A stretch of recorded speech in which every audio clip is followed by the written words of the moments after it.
when you make a decision from that centered place, it's always the right one.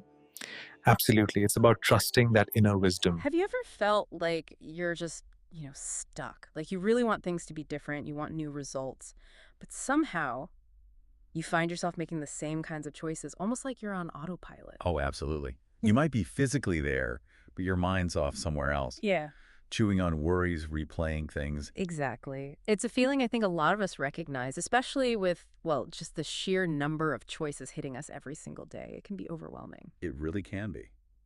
The number itself is kind of mind-boggling. Think about it. The average adult apparently makes around 35,000 decisions a day. 35,000. Yeah, everything from, what to quickly glance at on your phone, right up to the big life-changing stuff, career moves, relationships. And here's the kicker, the really surprising part. An estimated 95% of those decisions, they're made completely on autopilot, 95%. driven by these deep subconscious habits, old beliefs we might not even know we have. It's almost like sleepwalking through life, not really aware of the choices you could be making. That's such a powerful image, sleepwalking through decisions. And I think that really captures the challenge, doesn't it? Which is exactly why we're doing this deep dive today. We're looking into something pretty profound. The whole philosophy and sort of the motivation behind what's called conscious decision making. And this isn't just about, tweaking things slightly. It's pitched as a fundamental shift. Right.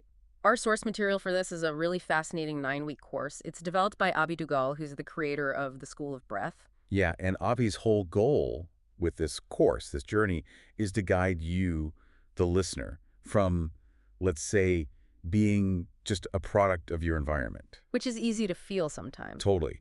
To becoming a conscious co-creator of your own reality. It's about making that shift deliberately, getting away from just repeating those old patterns, even when you really, really want change. It's about taking the reins back. Consciously taking the reins, I like that. And imagine if every choice you made, big or small, could actually feel clear, aligned with who you really are, genuinely empowering. Guided by some kind of inner wisdom you actually traced. Exactly. That's the promise here.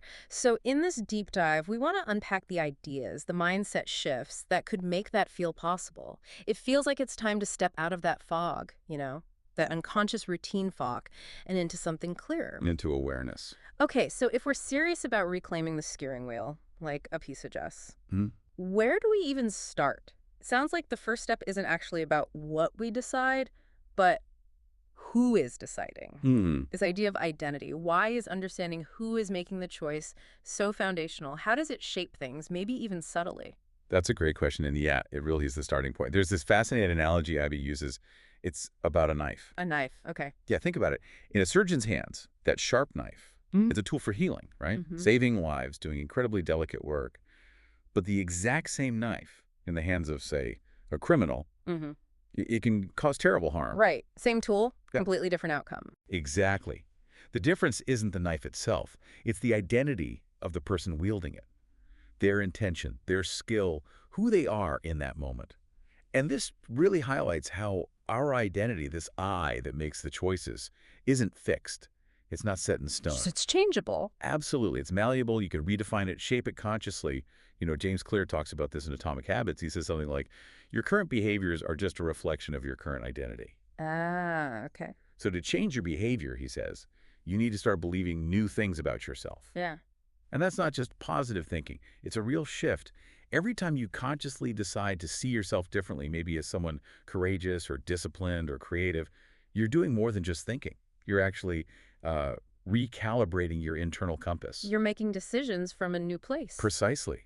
Building an identity that actually supports the life you want to live instead of maybe undermining it unconsciously. That idea of behavior reflecting identity, that really connects back to those 95% of autopilot decisions we mentioned. If identity is so powerful, what's happening in those moments when we're just not really there? Yeah. Like, you drive home, get to your door, and suddenly think, wow, I don't remember the last 10 minutes of that drive. Or you pick up your phone to do one specific thing. And suddenly half an hour's gone scrolling. Exactly. You've completely forgotten why you picked it up. You're physically present, sure, but mentally miles away on autopilot. That nails it. Yeah. And that's where the next piece comes in, which is presence. Presence is all about reclaiming your life from that subconscious default mode. Yeah. starting to live truly in the now. Living in the now. It sounds simple, but It's profound. Dr. Bruce Lipton talks about the honeymoon effect. You know, when you're totally absorbed in something new and exciting, a new relationship, maybe a creative project you love, you step out of autopilot. yeah. You're vibrant, aware. Yeah, everything feels more alive. Right. But then, as routine or stress creeps back in, boom, the subconscious often just takes the wheel again. But the core insight, and it sounds simple, but it's huge, is that now is the only place life is actually happening. Everything else, it's memory or it's anticipation. Right. Past or future, not here. When you're truly present, your senses kind of sharpen. Your mind gets quieter. You engage directly. You know, practices like mindfulness, they've actually shown scientifically that they quiet down the brain's default mode network. That's the part that just wanders and worries. That's the one. So mindfulness reduces that chatter, cuts stress, sharpens perception. It lets you connect with life as it's actually unfolding, not just watching it go by from a distance. It's about choosing to feel life, not just think about it all the time. It's amazing how much we miss just by being lost in thought. We think we're living, but maybe we're just existing in our heads. Yeah. But even if we manage to wake up, be present, life still throws things at us, doesn't it? And that often brings up, well, fear. Yeah, yes, fear. It seems so ingrained in decision-making. Fear of failing, fear of what others think, fear of the unknown.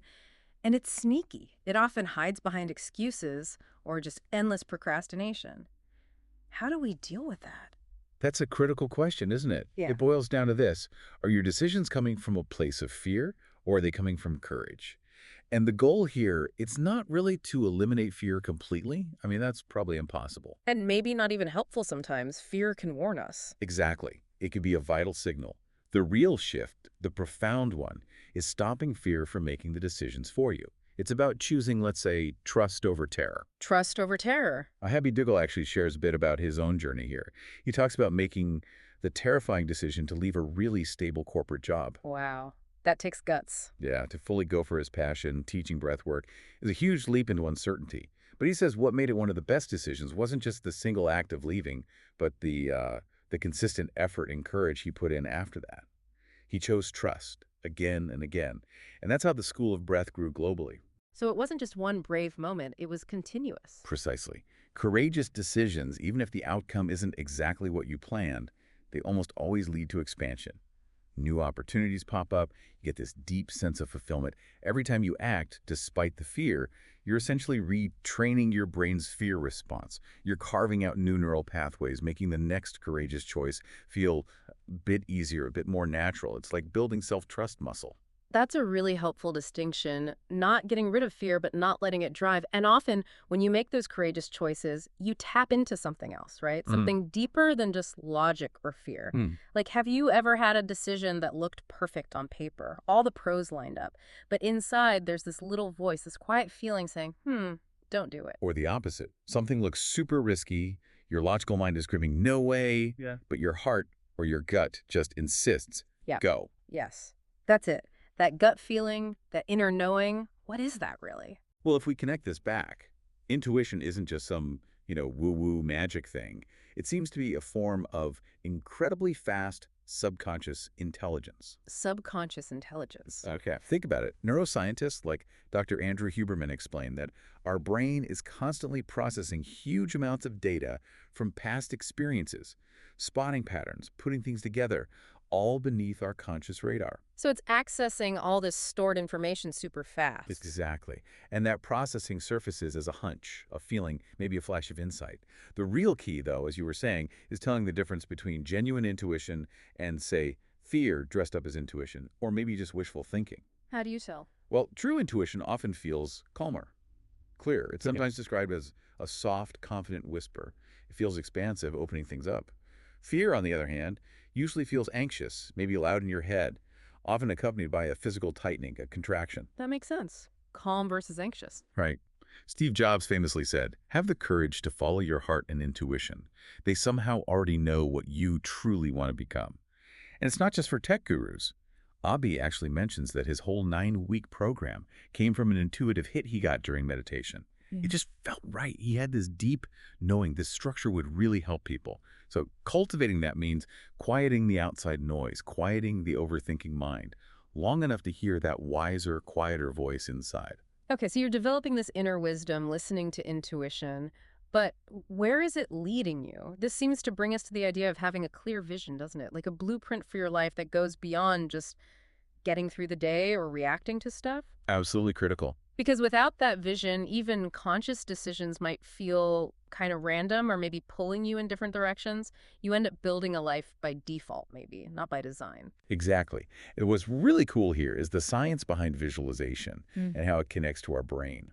When you vividly imagine your goals, your vision, it actually lights up the same neural pathways in your brain as if you were really doing it. So you're kind of pre-paving the way neurologically. In a sense, yes. You're not just daydreaming, you're effectively programming your mind's internal GPS. And a big part of this involves something called the reticular activating system, the RAS. The RAS, I've heard of that. It filters information. It does filter, but it's more like a priority setter. When you set a clear vision, your RAS starts noticing things, opportunities, resources, even relevant conversations that were probably there all along, but you just weren't tuned into them before. It highlights what matters for your vision. Precisely. Mm-hmm. But crucially, this vision needs to connect with your deeper values, like what really matters to you. Freedom, love, making a contribution, growth. Not just, external stuff like a bigger house or a fancy title. Aligning vision with values. Got it. Abhi shares a really powerful story about this. Years ago, he wrote down a detailed personal vision statement. He put it away, lived his life, and then later he found it again and was kind of amazed. He said almost everything had come to pass or was in progress. Wow. Really? Yeah. Not because he was obsessively tracking every little detail, but because that clear vision, aligned with his values, quietly informed his daily choices. It became this subconscious guide. It's about building the inner framework for the future you want. That's incredible. So, okay, you've done this deep inner work. You're clarifying identity, practicing presence, building courage, tuning into intuition, mapping out the vision.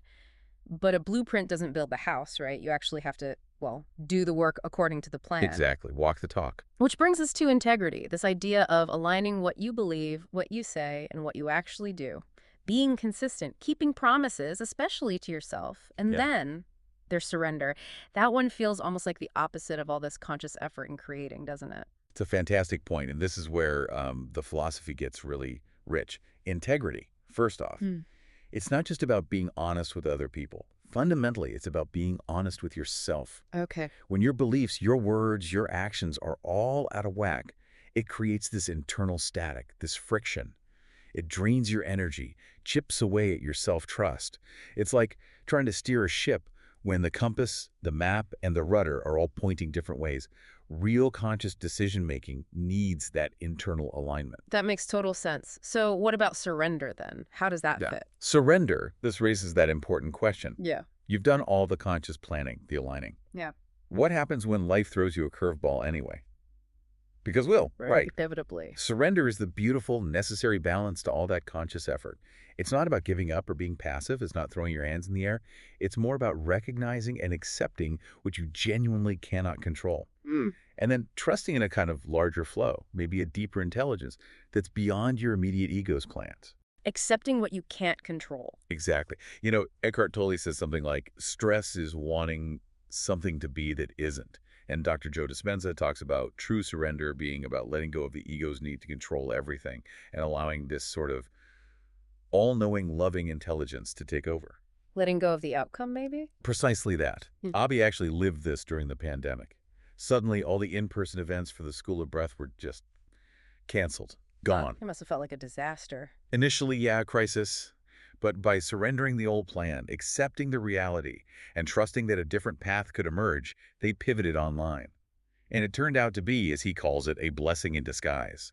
It expanded their reach globally, way beyond what they'd imagined before.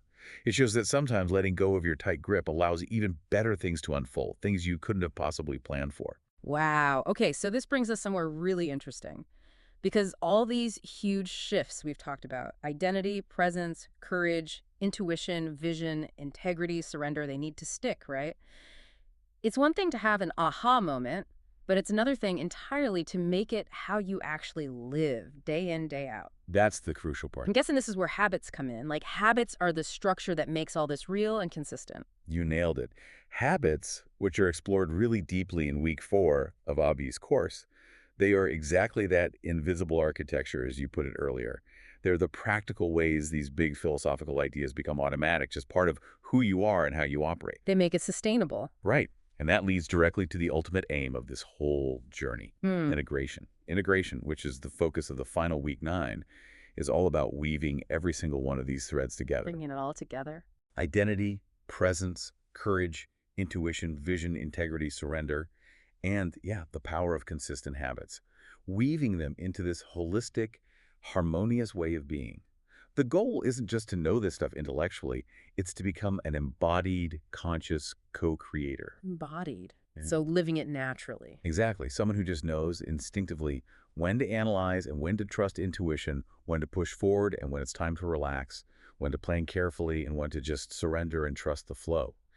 You know, for example, if you've learned different breathwork techniques along the way, integration means you start designing your own personal practice, blending what works best for you into something sustainable every day. Mm. The aim is for these powerful concepts to stop being exercises you do and just become second nature, part of who you are, guiding your choices effortlessly. This whole deep dive really maps out an incredible journey, doesn't it? From feeling reactive, maybe like a victim of circumstance, to becoming this proactive, conscious co-creator of your own experience. It really does. And it feels clear this isn't just, another self-help program. It sounds more like a path towards genuine holistic healing, consciously shaping your life from the inside out. That's definitely the intention behind it. And if you, listening now, are feeling that pull, that desire to go deeper with this, to really embody these principles and step into being that conscious co-creator, you can access the full conscious decision-making course we've been discussing. Along with other courses too, right? Yes, along with many other transformative courses from Abhi Duggal. You can do that by joining the Holistic Membership. Just head over to www.meditatewithjavi.com. Okay, great. So here's a final thought to leave you with. What if every single small decision you make, starting right now, what if every choice made with consciousness, with courage, with that connection to your inner wisdom? What if it wasn't just an isolated act? What if it was actually a powerful vote for the life you truly desire? What if that consistent shift in perspective, day by day, choice by choice, could start shaping not just what you do, but the very fabric of your reality? Maybe beyond anything you can even imagine right now. Something to really ponder. Definitely something to think about.